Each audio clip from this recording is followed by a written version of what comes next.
রাজনৈতিক ও পক্ষপাতিত্ব বিবেচনায় নয়, বিশ্ববিদ্যালয় মেধার ভিত্তিতে শিক্ষক নিয়োগের উপর গুরুত্ব দিয়েছেন প্রধানমন্ত্রী তারেক রহমান। ঢাকা বিশ্ববিদ্যালয়ের শিক্ষার্থীদের সাথে মতবিনিময়ে একথা বলেন তিনি। এর আগে কর্মশালায় তিনি বলেন, বৈশ্বিক চ্যালেঞ্জ মোকাবেলায় সময় উপযোগী কারিকুলাম জরুরি। প্রধানমন্ত্রী বলেন, মেধা পাচার রোধে গুরুত্ব দেওয়া হবে। উচ্চশিক্ষায় গবেষণার উপর জোর দেন সরকার প্রধান। প্রতিদিন গোসলে সিরামের উজ্জ্বলতা মেরি সিরাম সোপ বার। ঢাকা বিশ্ববিদ্যালয়ে শিক্ষার্থীদের সাথে প্রধানমন্ত্রীর মতবিনিময়। সরাসরি সরকার প্রধানকে প্রশ্ন করেন শিক্ষার্থীরা। অ্যানালাইসিস টুলগুলো সম্পর্কেও সেভাবে ট্রেনিং বা অ্যাক্সেসের সুযোগ নেই। এ সময় প্রধানমন্ত্রী বিশ্ববিদ্যালয়ের শিক্ষক নিয়োগ প্রক্রিয়ার সমালোচনা করেন। বলেন, মেধার ভিত্তিতে নিয়োগে গুরুত্ব দিতে হবে। ঢাকা ইউনিভার্সিটির বলতে আমরা যা বুঝি, স্বাভাবিকভাবে ইউনিভার্সিটির আনফর্চুনেটলি ইন্টারন্যাশনালি র্যাঙ্কিংয়ের মধ্যে পড়ছে না।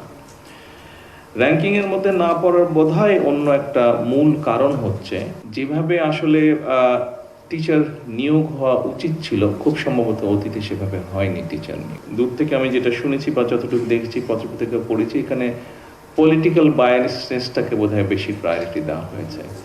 এর আগে ঢাকা বিশ্ববিদ্যালয়ে transforming higher education in Bangladesh roadmap to sustainable excellence শীর্ষক কর্মশালায় অংশ নেন সরকার প্রধান। শুধু উচ্চশিক্ষার ক্ষেত্রেই নয়, স্কুল পর্যায় থেকেই সরকার শিক্ষা কারিকুলামে কারিগরি এবং ব্যবহারিক শিক্ষা বাধ্যতামূলক করার পরিকল্পনা গ্রহণ করেছে। মেধা পাচার রোধ, মেধার লালন, কারিকুলাম ও ভবিষ্যৎ চ্যালেঞ্জ মোকাবেলায় সরকারের নানা পরিকল্পনার কথা তুলে ধরেন প্রধানমন্ত্রী। পুঁথিগত বিদ্যার পাশাপাশি উদ্ভাবনী বিষয়ে মনোযোগ দেওয়ার উপর জোর দেন তিনি।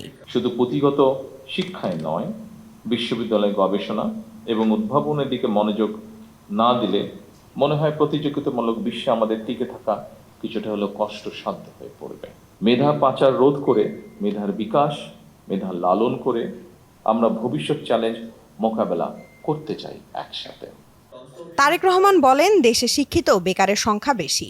সময়োপযোগী কারিকুলাম ছাড়া বৈশ্বিক চ্যালেঞ্জ মোকাবেলা কঠিন বলে মনে করেন প্রধানমন্ত্রী।